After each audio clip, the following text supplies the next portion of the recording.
MEF being neutral, we are able to host discussions with mobile network operators. It's been a real pleasure for me the past few months to host what have been monthly discussions with the mobile operators here in Sweden. Now, the key driver of that has been looking at RCS business messaging, also known as RBM, but we talk about all kinds of topics in messaging, and of course, SMS comes up a lot.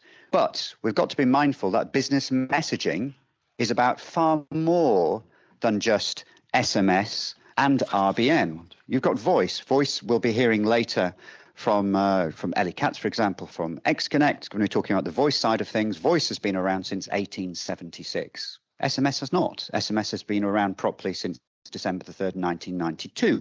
So it's got 30 years, whereas voice is nearly 150 years. So that's so many channels involved. And what we're going to be doing today, we're going to be looking at the market in Scandinavia. We're going to be talking about the threats that you guys here in the Nordics, and obviously represented here in particular, we've got Sweden, but also some people here manage countries beyond Sweden, and indeed from a group perspective as well. So beyond, it could be beyond Europe as well, talking about what's going on in fraud. And Jason, of course, can bring a global perspective as well, coming from Cisco and IMI Mobile. So just like to start off, Simen, so as I mentioned, the messaging industry has been around for a long time. With SMS, people never expected SMS to become the success it did. It fell into that by accident. And as Dr. Deutschmann correctly said, remember when MMS came along, we all thought SMS was going to go. Then the plans for RCS came along actually 10 years ago. And at that point, we started off thinking, okay, perhaps SMS really is going to be on its way out in the next few years, but it's still strong. But of course, there are threats and challenges. Can I just ask you your own personal evaluation of how we as an industry are doing at protecting consumers and enterprises, rated from 1 to 10? How would you say we as an industry are doing? And why? Yeah, it's a good question. I think it depends on the geographical area that you are talking about. The situation might be different from country to country, but let's say here in the Nordics, I will say we will be at a level of 7. And why is that? We have had this business for many years, more than 20 years. But what we have seen now with the last 5-6 years is a really growing digitalization, also fueled by the pandemic. And therefore, a lot of business has moved into this area. And so have the criminals, because they see there are a lot of opportunities easily done. They can also do it cross-border, which is a kind of a globalization. But we have trusted partners working mainly with the aggregators that have been our trusted partners for many years and have contributed to the major growth in this industry. And together we have had a trust relation that they have also secured their clients and the messages that are sent to the mobile operators, and that have worked quite good. But in the recent years, we see that a lot of tiers in the value chain has created some loopholes that fraudsters have started to take benefit of, and that we are now fighting against in cooperation. So both aggregators and solution providers and the mobile operators are taking steps to prevent bad actors, prevent spoofing of sender IDs and the bad content. But and then we have also the area where you have the SIM farms and the apps, app farms, or what you will want to call it, utilizing the subscriptions that we don't have fully control over. So that's why I rated at the three points that we are to improve on. That's my general impression. Anders, what about yourself? Because you manage Sweden and Denmark. Would you say there's a difference between the two? I have to admit, I don't know anything much about the messaging market in Denmark. Does this work? Can you hear me? Okay, cool. I think Denmark and Sweden are pretty similar. I think that we work in Denmark. We have the 4T, where we get together, of course, all the 4 main players in Denmark, which we have the same thing in Sweden as well, in different types of forums. First off, I think that the governance in Sweden is pretty good. We have the advisory board of telecoms, or whatever we call it, Telekområdgivarna in Sweden, which is very helpful in many questions, how to like the governance is pretty much set between the operators in Sweden and in Denmark, but I think it's more on a higher up level, like both from PTS or police or whatever. We have a governance function which works better in Sweden. I think that's the main difference, I would say, comparing Sweden and Denmark, that we have some sort of a governance that actually works pretty well.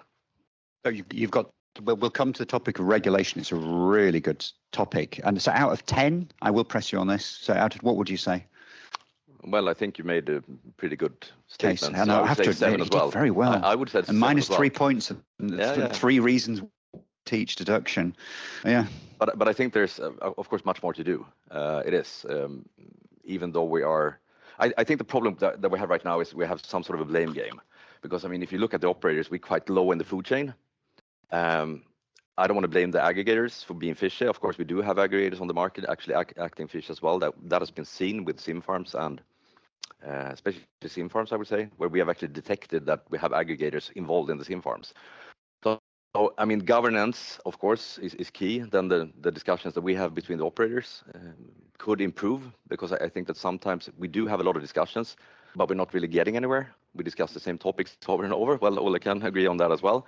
So I think that we need to have a clear plan on what to do instead of just discussing topics for the moment. So we don't really have a vision of where to go. It's a good point, that blame game. And you find that, so we had a working group in MEF which looked at actually anti-fraud just in South Africa, and it was there because literally the mobile operators in South Africa were saying one thing, the banks were saying the other. And it's exactly that thing. Specifically, it was banks and mobile operators. That there is a bit of a disconnect, but there's a number of reasons. Also education, because there are many mobile operators that, for example, lease their global titles, and they think, oh, it's a nice little bit of extra money for us. No problem, they're getting a bit of extra money from whoever the aggregators might be, these other companies might be, but at the expense of what? And we know in the room the downside of doing that at the expense of getting perhaps a little bit of margin every month. So the downside is huge. So there's education as well creeping in. And Olle, please go ahead. One thing, I think that you're spot on here, because last week in the Telecom News, which is a digital newsletter that is sent out each day, the Swedish Bank Association pretty much blamed the operators for the spoofing, and that we should take measures to, of course, make this stop. I do agree on them, but I don't think it's totally up to the MNOs. No. So it's a lot about education. This is where something, again, it doesn't just have to be meth. There are so many different solutions out there for registering the SMS side of things and the short code, but it does help. And if we look in the UK, the British government are part of the scheme, and the National Cybersecurity Centre of the British government is there, and they are seeing the real benefits protecting the citizens of the UK. So this cooperation is central and key, but the great thing is it does seem to be there certainly within Sweden, and certainly from the sounds of it within Denmark as well. And I can tell you, and I'm sure Jason will as well, and many other speakers during the day, that just is not there in most of the countries around the world. So you've got that. Let's do something a bit more with that and move that forward. So Olle, what's your take on it and what's your rating? Yeah, this works like this without the mic. Wow. I believe that, or I agree with what you're saying, but I think that the number, if you say like from 1 to 10, where we are, it's decreasing. And that is not because of we are doing a worse job. It's more that the problem has increased the last years. So we should do more today than we are doing. We have been fortunate to have quite small amount of fraud or phishing, smishing, and all this kind of stuff in Sweden, Nordics, for quite many years. Yeah. We have had good cooperation between operators and have discussions what we can do and how to do it. And when we have seen different kind of problems, we have tried to act on them. But there's quite few, to be honest, fraud situations that we have handled. The big ones, of course, we will try to manage. At least what we know. What we know, of course, what we know. But I mean, it's starting. It's just the last few years that amount of frauds has increased. And the real big fraud coming now is artificial generation of traffic. And again, people will be talking about that a lot today. And you've been shielded from a lot of that certainly here in Sweden at the moment. And that we'll be again talking about this, but there's a real link between the commercial model you have within a country, within the operators, and the level of fraud. And it all comes down to consistency and stability. And that's what you've got here in the Nordics. And I think you'll see by the end of the day is work hard on retaining that. Yeah.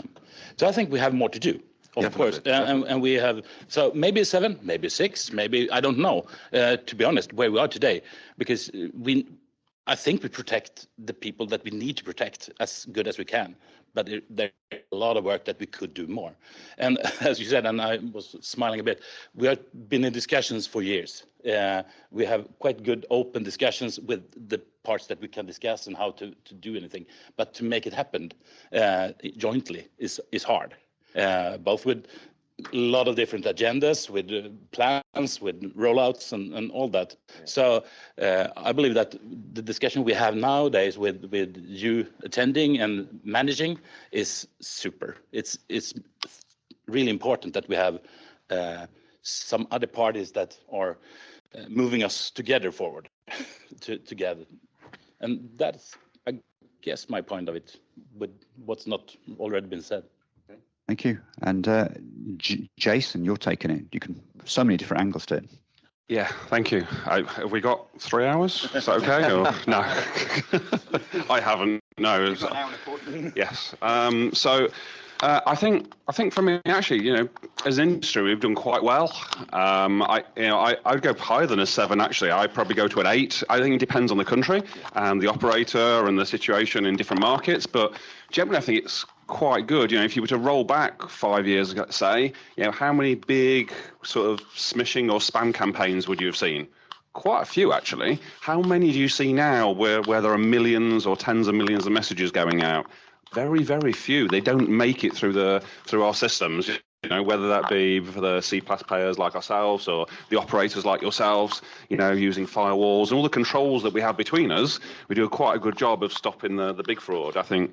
But it's like everything, you hit the big issues, so the 80% is what we hit, so the 8 out of 10 for me. But that 20% now is the bit that's growing, and the fraudsters are now abusing that, and so it looks like it's never ending. And to be fair, it isn't. It's never going to end. The fraudsters are always going to try and find a way through, and it's our job to prevent them as much as we can between us all, coming up with some solutions, whether that be technical solutions or just all of us doing the right thing. So commercially, other businesses don't abuse that situation. So the code of conduct that you've mentioned is perfect, That's what we pulled together, again, 5 years ago, I think, the original version.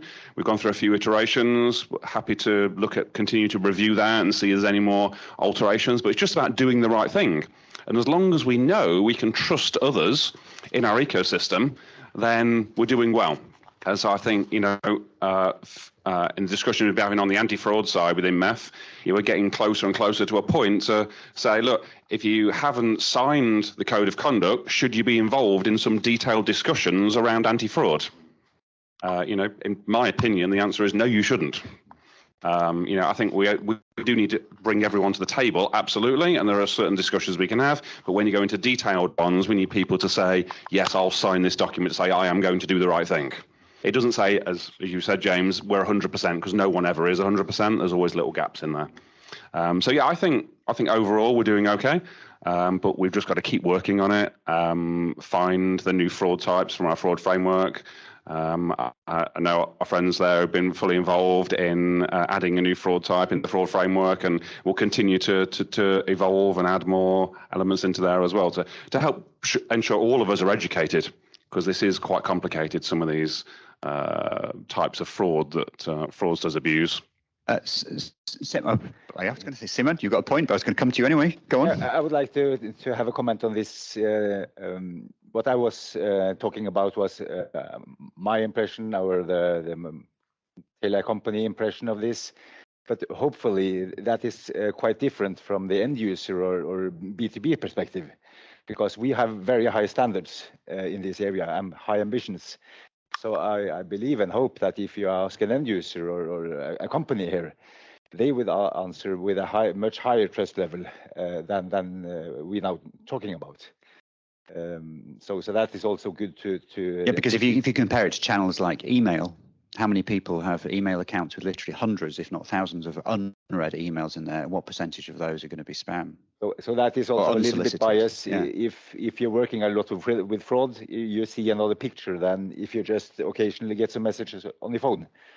But you opened the door, because my question was actually going to be about everyone's role in protecting consumers, including consumer. So I don't know about you guys. I'm not meant to have a personal opinion. I'm neutral at MEF, but I've got to admit there's a cultural phenomenon in many parts of the world where individuals want to blame everyone else for everything apart from themselves. So especially large corporations. So did you dare send me that spam email, that spam message? Yet so many people have no problem sharing their innermost thoughts and details about their life on social media for everyone to see. There's a real disconnect going on there. So what's your personal take on the role, the self-responsibility, the role that individual subscribers should have actually about protecting themselves, about actually thinking that, should I really be clicking on this? Should people actually be doing a little bit more, in your opinion? I know we as an industry have got work to do, but should people actually be thinking a little bit, I shouldn't just click on everything going? Yeah, I mean, this can be seen quite a rhetorical question, but obviously, at least here in the Nordics, we are quite individual focused. So we think that we should have a lot of freedom for individuals, and they have a responsibility for their own life. So obviously, I think my opinion is that people should be also responsible for having such kind of risk assessments, but we have to help them, and we have to give them the tools for doing that. So that's a little bit. It's a question I don't know actually in Sweden. It's my lack of knowledge here, and I should know this actually. With speaking to you all monthly, do you have can subscribers report spam very, very easily from their phones? Do you have a common number which people can report spam to? We are working on that. We have set up this spam number with the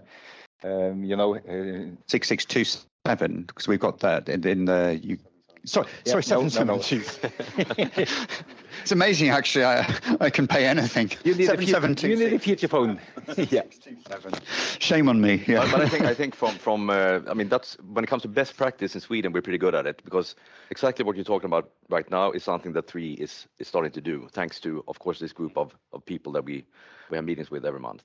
Right now, we don't have support for direct reporting unless you call customer service. So I mean, that's one of the additional firewalls that we can add to secure the user or help them. That's true. So we're working tightly between the mobile operators on how what are the methods to receive such reports from the B2B customers, government agencies, and end users. We're also cooperating with Google, maybe Apple soon, to receive spam reports from the Google Messages app, because then you can receive actually report spam in your phone directly through the Google application. We have implemented that in Norway now within Telia. Interesting to see the first numbers, but sorry to say that we don't see a lot of messages coming in there today, but it might be needed for some marketing or education of the market. I was going to say, because it's so many reasons. I work also on the payment side of things in MEF, and if you go to Germany, the mobile operators there have combined. I do mention this in quite a lot of panel discussions, but it's a really great example there where the operators have combined and they've actually got a tagline. So for direct carrier billing, if you want to pay for something and add it to your mobile phone bill, they have a great marketing tagline. They have joint adverts about it. They stand on stage together talking about how great charge to bill direct carrier billing is. And it's wonderful. And I think that's something that mobile operators, when it comes to the world of messaging and certainly protection, all of you could get together potentially, there's no reason why you couldn't, and have an advert saying, hey, look, it's important that we all take personal responsibility, for example, and do this, and club together to do that. I was going to say, I'd add on to that, the trade associations, so things like the banks and things like that they do that as well. They use the same code for reporting or the same method for reporting. So everyone's following the same process, not just the operators. But my question to you, Olle, go on. Please come in. This is a nice discussion. But I mean, we do all these things, but we haven't told anyone. That is what I mean, and that's why I lowered our level before. We do a lot of things that we could do, but it's hard to get it out to everyone.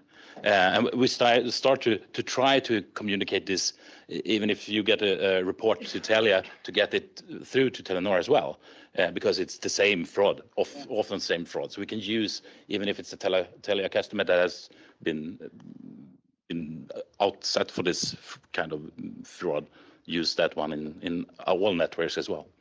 This is this neutral platform thing we're talking about. So ultimately, the dream would be to have a neutral platform like MEF, where people are working together, all the people are pulling in the same direction, you've all signed up to the code of conduct, for example, and you have the same reporting mechanism in a trusted neutral place there. That could be an idea. Now, Anders, we were talking about the banks, and this I mentioned about this working group in South Africa. So banks say one thing, operators say another, and it's about bringing the parties together here. What's your take on the financial services in particular, because they drive so much of the messaging traffic typically, and how are they at the moment with regards to the anti-fraud and protection side of things? Do they understand that they have a role to play? Yeah, I don't know. I think they do partly, yes, but it's easy to point fingers towards someone else, because I mean we are, even though we are a crucial part of course the whole value chain here, we're still only delivering the actual messages, and of course we apply what we do with firewalls and rules and everything. But I think just to maybe I go back to the previous topic, I think we have trust for the first time during my time in A2P. I feel that we have a trust issue from the enterprises. The end user still trusts SMS as much as they used to do. They read like 98% of the SMSs within 3 minutes still. But we've seen a decline in usage because the enterprises are getting more and more into looking into, well, omnichannel or different ways of communicating. And I'm a bit afraid that actually banks might do that as well. Because they don't, I think we have a trust issue right now, which we need to work on. And we need to work on that together. So as you say, with the banks and especially in Sweden with the advisory board of telecoms, we actually have a good chance of setting this up, setting a framework so everyone understands.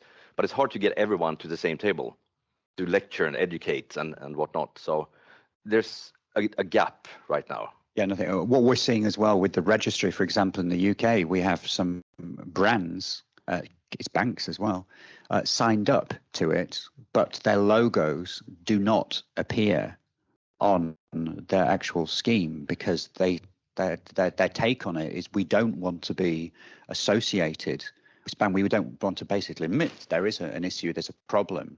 But come on, that's the first thing we've all got to admit is there is a problem, and only then can we move forward collaboratively together. So yeah, it's a very, very good point. And then I think another point linked to it is the fact that for many of the brands, if you look at parcel delivery companies as well, parcel delivery companies, very famous from DHL, FedEx, etc., so many scams, so much smishing is done associated with brand names similar to those and other well-known names. And some of those brands as well, and I've personally experienced this as well and seen it, some of those brands, not those, but some others, well-known as well, aren't really interested in getting in there and helping prevent smishing, because their customers are not us who receive the parcels. Their customers are the likes of Amazon who need the parcels sending to us. So it's a weird thing, this trust thing, because people think all these brands are all over. We want to maintain our trusted position, our brand, but so many brands actually, when it comes to messaging, aren't that interested. But Olle, we're coming up to the end of the session now. Believe it or not, time rolls really, really fast. What if you could click your fingers and what you said would be done? What are the 2 or 3 things that could be done by all to improve the messaging security here in Scandinavia? For today, I guess it's parts that we have started. A simple thing as protecting sender ID for messaging as well, or for SMS in particular, because RCS we have another solution for it, but SMS is still so big, so I believe that should be a good thing. To do it in the right way, I really don't know what that right way is today. To be honest, we of course we can block, whitelist, blacklists, handling that, and we have to do that together with companies and with aggregators, because otherwise it's not going to fly. Three things is hard. Next thing I believe is as well for SMS, it's spam shield, handling better the information in some way, handling the information in the message to protect what kind of information that has been sent, to analyze and have something to block it or inform that you are probably going put out for some kind of spam right now, to informate that kind of information directly. And the last thing I believe as well is to continue this cooperation or information between operators and aggregators to get this ball to roll faster, because we have done a lot of things, as I said before, but it's mainly manual things. We need to do it faster. Because just to add, I think one issue that we have is if you look at the sender ID protection, which I think is crucial, of course. The problem is that we have aggregators signing up with banks, where the bank says, okay, we will terminate all the traffic through you as an aggregator. Then the aggregator comes to us and say, you need to enforce these rules. The problem is that everything is on us, all the resources that we need, all the manual work that we need to do. We need to make a product out of this, because I know that the aggregators are making additional money of offering this sender ID protection. But again, since we're so low in the value chain, we're not monetizing from this. I would say that we need to create a product of the sender ID protection, but maybe we don't have to make a lot of money, but we need to be part of the value chain, because right now we're just commencing the work that the aggregators promise the banks that they do. Well, Anders, do you know what? You're opening another door, which to a discussion of commercial models, and is all SMS the same, for example, or should different use cases have a different commercial model from another, be priced differently, like in some places? So that's another question. I can be back on another panel. It's fine. Yeah. But I believe that we are doing a product of this, as you say. Yeah, but it's going a bit slow. It's going a bit slow, yeah. For some of us. Oh, here we go. And this is what we wanted, folks. Now we're getting rocking and rolling. It's like 3 or 4 minutes to 10. We're getting going now. Jason, your take on it. I think there are some things that we can do. There's some work we've been doing this year and is being implemented with BT in the UK. Certainly happy to talk to you about it in more detail in terms of what that looks like. There's been myself from Cisco, some of the Cinch team, and BT have worked together on how we can collaborate and get some better solutions that are going to work across the industry. And that involves things like yellow flags and red flags, trusted connections and standard connections. So they get treated differently on Spam Shield, those kind of things. And so where the trust is there, you were talking about earlier about the supply chain. On trusted routes, the supply chain is known and it's registered, so we can guarantee that is high quality. And the other stuff goes through a Spam Shield type approach. So there are things like that I think we can work on that can really help improve the situation for enterprises, because then the message gets back to enterprises that you're attempting to do the right thing by knowing the supply chain and can trust that it's coming from enterprise to say a tier 2 player to a CPaaS provider and then to yourself. If there's 3 parties, again, the supply chain, and the MEF registry can help in that process as well. So I think there are a few solutions there that can help reassure enterprises and yourselves. And then, yes, if you want to build it out as different commercial models, then that makes sense. Simen, the last word to you. Yeah, my 3 points will be first to implement the sender ID protection methods. We have started that, launched in Norway last year, working with the other mobile operators and also inside Telia company. We have across the Telia footprint, we have commercial pilots launched in all countries except Estonia, which is on the way, and we see now after 1 year in Norway that actually the fraud cases, especially the smishing cases with the misuse of the sender IDs actually infiltrating the message thread in the smartphones has decreased in Norway. The fraudsters are not using those sender IDs and not sender IDs for other brands that are not protected yet. They choose other ones. So we have come a little bit way on that topic already. So I think that helps. And then we have to work with the B2B customers to help them to secure their customers. We can have methods that they can inform their customers how to identify if a message is legitimate or not. They can go to the bank website and make sure that, okay, the message that I got from my bank, is it really safe or not? That is possible. So we can work together there. And then we will work closely so that we can have rapid reports on cases, because that's, especially with spam, maybe with the phishing, smishing, that's for the MNO, it's hard to detect what is legal or not. So we do have to do automatic rapid reporting that we can enter in, and then in a longer term create artificial intelligence machines that can do this automatically. A little bit faster than the fraudsters adapt, because they are really fast. We have to use the technology that is existing, that they are using, to counter against it. And then I think it's possible to succeed to secure a trust level that is acceptable for the industry. But we have to act on many different areas.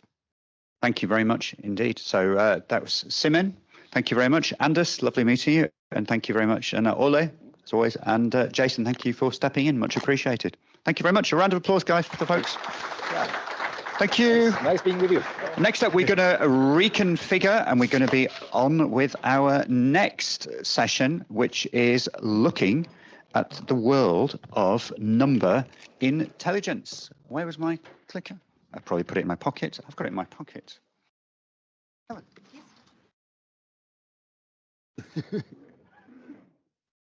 Yeah. See, I need some guidance this one. I'm not doing very well, because I first should have started also saying, in cases of emergency, please exit here or there. Yeah. So there we are. So that's, first of all, 2 doors. If you need to smoke, it's outside, please. If you need to go to the toilet, it's that way. The Wi-Fi is Telia Wi-Fi, and it's free for everyone to sign up. I thought I was asking a question. Have I covered all the road groups? Yeah. Anything I've forgotten? Yeah, go on. This is, by the way, this is Helen, who has helped put the whole event together, and thank you very much. Go on. Anything I've missed? No, nothing I missed. Yeah. If you want to ask a question, we come in with this so that this is recorded for afterwards, so that will be in the meeting. Perfect. Thank you very much. I forgot to ask that as well. I'm really not doing very well this morning. Yeah, no, I'm not. But there we are. Thank you very much indeed. Thank you, Helen. So much appreciated. Right. So next up, Ellie, come on down. The price is right. We have Ellie Katz, who is the founder and CEO of XConnect. If you haven't heard of XConnect, you soon will know a lot about XConnect. And his partner in crime today on the panel is Mr. Fabio Botan from Aurelion. And Fabio is well known across the messaging industry and a real character, a lot of energy. So this should be a really, really nice, interesting discussion. Right. Cool. Thank you very much. Thank you.